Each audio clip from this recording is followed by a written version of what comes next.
पर्यटन मंत्री जयवीर सिंह साहब मेरे साथ मौजूद, हम उनसे बात करेंगे। सर, पर्यटन के क्षेत्र में अभी आपने तमाम जो है उपलब्धियां गिनाई, निवेश की बात भी आप कर रहे हैं, क्या कहेंगे?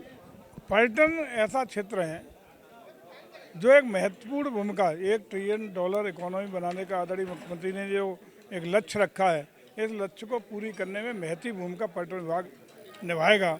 और वैसे भी सरकार का एक नारा है कि हम ट्रेड, टेक्नोलॉजी और टूरिज्म के माध्यम से उत्तर प्रदेश को आगे ले जाना चाहते हैं। उसमें आदरणीय मुख्यमंत्री जी को हम विशेष बधाई देंगे कि उन्होंने उसी क्रम में ग्लोबल इन्वेस्टर समिट 2023 रखा है, जो 10 से 12 फरवरी के बीच में लखनऊ में होने जा रहा है। उसके प्रति चाहे विदेश की धरती पर हम लोग गए 100 या देश में विभिन्न जो रोड शो हो रहे हैं उनमें उद्योगपति, निवेशक, एनआरआई आकर्षित हो रहे हैं। और हम समझते हैं कि अब उत्तर प्रदेश बीमारू राज्य से निकल के बाहर आकर के हिंदुस्तान की ग्रोथ इंजन बनेगा, हिंदुस्तान की तरक्की का इंजन बनने जा रहा है। इसके लिए प्रदेशवासियों को बधाई। और मैं समझता हूँ कि बहुत बड़े इन्वेस्ट के साथ हमारा ग्लोबल इन्वेस्टर समिट संपन्न होगा, जिसमें पर्यटन क्षेत्र महत्वपूर्ण भूमिका निभाने जा रहा है। सर, तमाम जो धार्मिक स्थल हैं उनकी जो स्थिति है बहुत बेहतर हो गई है, जो तमाम पर्यटक हैं उनका रुझान बढ़ा है, संख्या बहुत बढ़ रही है, तो और बेहतर हो सके, क्या कहेंगे?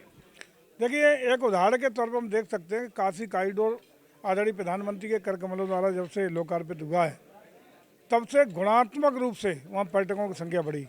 और उसका परिणाम ये है कि आज खोमचे वाला, फूल वाला, छोटे छोटे व्यवसायी, बड़े व्यवसायी या 5 स्टार होटल वाले, छोटे होटल वाले या अन्य जो भी कारोबारी हैं, साड़ी बेचने वाले, उनकी गुणात्मक रूप से आय में वृद्धि हुई है।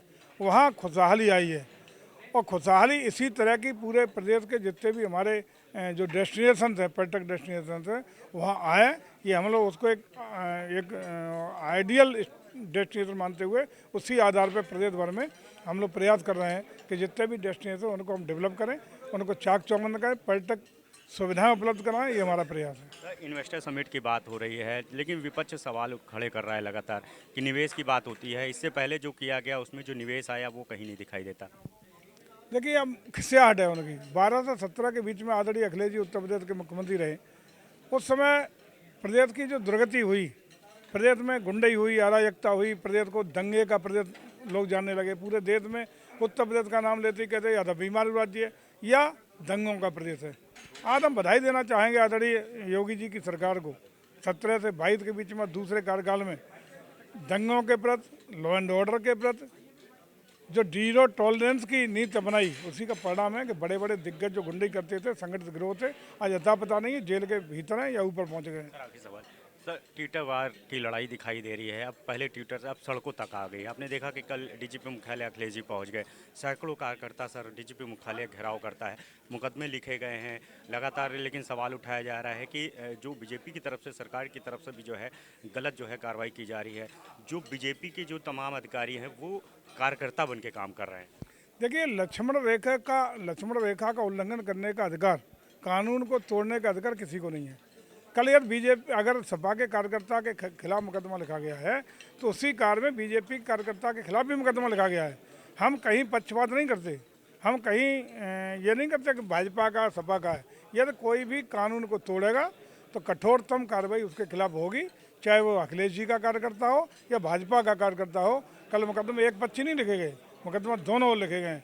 अगर बीजेपी के किसी ने नियम का उल्लंघन किया उसके खिलाफ लिखा गया है, और अगर सपा को कोई एक्सेप्शन दे दिया जाएगा कि वो उल्लंघन करता है और कार्रवाई नहीं होगी।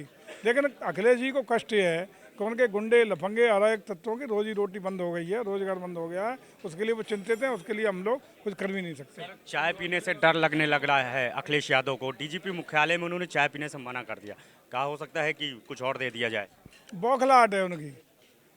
जिस तरीके से लोकप्रियता आदरणीय योगी जी की बढ़ रही है, वो प्रमाण है इस बात का कि 22 के चुनाव में, विधानसभा के चुनाव में जिस तरह से उत्तर प्रदेश की जनता ने रिकॉर्ड सीटें दे करके दूसरी बार लगातार बागडोर सौंपने का आदरणीय योगी जी को काम किया है, वो निश्चित रूप से उनकी लोकप्रियता का परिचय आएगा। इसी से